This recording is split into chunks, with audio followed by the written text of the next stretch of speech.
Assalamualaikum warahmatullahi wabarakatuh. Baik, kita dari kelompok 1.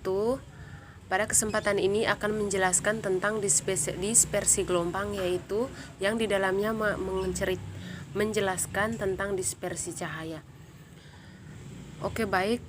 Sebelum itu kami akan memperkenalkan diri dulu. Perkenalkan, nama saya Marcella Bambung dengan NPM 2020 425023. Ada Muhammad Koril Anam dengan NPM 2020 425037. Kemudian ada Raihan Gifari dengan NPM 2020 4257900. Kemudian ada Siti Munawaroh dengan NPM 2019 4255006. Kemudian yang terakhir ada Hasbalah dengan NPM 2018 4255081. Nah, pertama-tama kami akan menjelaskan tentang dispersi gelombang. Nah, dispersi gelombang ini sendiri merupakan perubahan bentuk gelombang ketika merambat melalui satu medium. Nah, kemudian medium yang dilewatkan ketika gelombang tidak bergantung pada panjang gelombang maupun frekuensi gelombang. Nah, kemudian dalam dispersi gelombang ini terjadi adanya dispersi cahaya, di mana dispersi cahaya ini sendiri merupakan peristiwa penguraian cahaya polikromatik atau cahaya putih menjadi cahaya-cahaya monokromatik atau Meiji-Kuhibiniu. Kemudian proses terjadinya dispersi cahaya.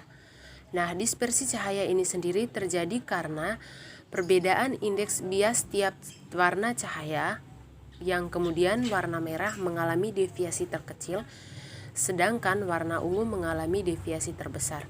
Makanya terjadinya proses dispersi cahaya ini sendiri. Kemudian salah satu contoh yang sering kita lihat adalah pada kehidupan sehari-hari kita, yaitu proses terjadinya pelangi. Kemudian adapun rumus-rumus dispersi ini sendiri, yang pertama sudut deviasi dan dispersi, di mana sudut deviasi dan dispersi ini sendiri dm sama dengan np dibagi nm dikurangi 1 kemudian dikali beta. Nah, di sini menjelaskan sudut deviasi minimum atau terkecil. Kemudian ada gamma, kemudian nn dikurangi nm dikali beta. Nah, ini merupakan menunjukkan sudut dispersinya cahayanya. Kemudian besarnya sudut deviasi minimum atau terkecil yang terjadi pada bangun ruang prisma dirumuskan sebagai gamma m sama dengan I ditambah R plus dikurangi beta. Kemudian karena R sama dengan R, maka I sama dengan 1/2 gamma ditambah beta, dimana R ini sendiri sama dengan 1/2 beta.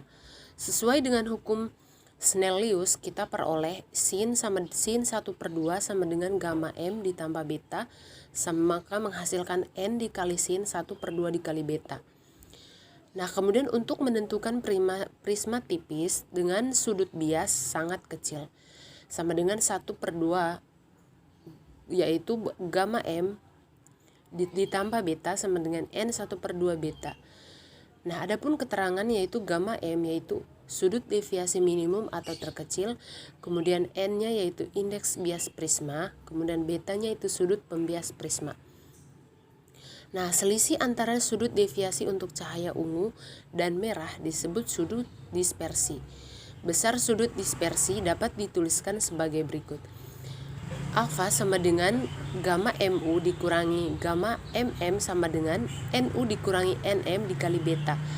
Nah, kemudian pada peristiwa terjadinya pelangi, kita dapat menanggap titik-titik air sebagai prisma-prisma tipis yang sangat banyak jumlahnya. Nah, dapat kita lihat gambar di bawah ini menunjukkan yaitu sesuai dengan apa yang sudah dijelaskan di atas, kemudian di mana terjadinya sudut sinar cahaya merah ini sendiri, dan bisa ditentukan dengan rumus-rumus yang di atas yang sudah dijelaskan. Contoh soal, seberkas cahaya putih menembus sebuah prisma tipis dengan sudut pembias 10 derajat. Jika indeks bias untuk cahaya merah dan ungu masing-masing 1,49 dan 1,52, tentukanlah besar sudut dispersinya. Diketahui sudut pembias 10 derajat. N merah 1,49, N ungu 1,52. Ditanyakan besar sudut dispersinya. Maka kita gunakan rumus V sama dengan N ungu kurangi N merah dikali beta.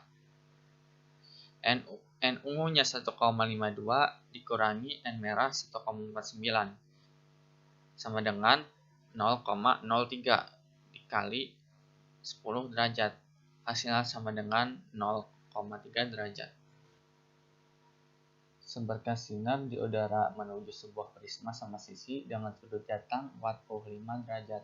Hitunglah sudut deviasi minimum dan indeks bias prisma. Pada soal ini diketahui beta sama dengan 60 derajat dikarenakan prisma sama sisi. Theta sama dengan 45 derajat dan Nm sama dengan 1. Maka kita peroleh sudut deviasi minimum delta M sama dengan 2 theta dikurangi beta. Maka 2 dikali 45 derajat sama dengan 90 derajat dikurangi 60 derajat sama dengan 30 derajat. Sebuah prisma memiliki sudut pembias 60 derajat. Indeks bias untuk sinar merah 1,52 dan untuk sinar ungu 1,54. Kemudian seberkas sinar putih jatuh pada salah satu sisi prisma. Apabila dianggap semua cahaya mengalami deviasi minimum, hitunglah sudut dispersinya. Diketahui sudut pembias sama dengan 60 derajat, N merah sama dengan 1,52, N ungu sama dengan 1,54. Yang ditanyakan di sini adalah sudut dispersinya. Maka kita gunakan rumus V sama dengan N ungu kurangi N merah dikali beta. Maka N ungunya 1,2 dikurangi N merahnya 1,54 dikali 60. Maka kita peroleh hasilnya 1,2 derajat. Sebuah prisma memiliki sudut pembias 18 derajat. Jika indeks bias sinar merah adalah 1,46 dan indeks bias sinar ungu adalah 1,49, maka berapakah besar sudut dispersi? Diketahui sudut pembias adalah 18 derajat, N ungu adalah 1,49 dan N merah adalah 1,46. Ditanyakan sudut dispersinya, maka kita gunakan rumus V sama dengan N ungu kurangi N merah dikali beta. Maka kita peroleh 1,49 dikurangi 1,46 dikali 18 derajat. Maka kita peroleh 0,54 derajat. Seberkas sinar di udara menuju sebuah prisma sama sisi dengan sudut datang 45 derajat. Hitunglah sudut deviasi minimum dan indeks bias prisma.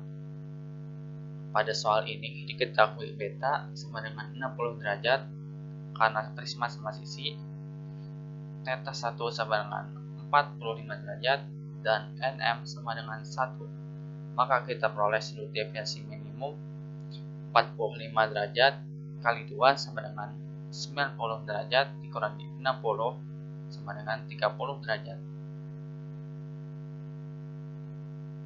Untuk menghitung indeks bias prisma, maka delta M sama dengan Np per Nm kali Np dikurangi 1 dikali beta.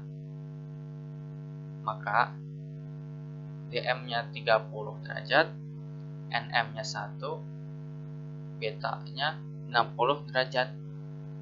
Maka Np sama dengan 30 derajat per 60 derajat ditambah 1 sama dengan 1,5.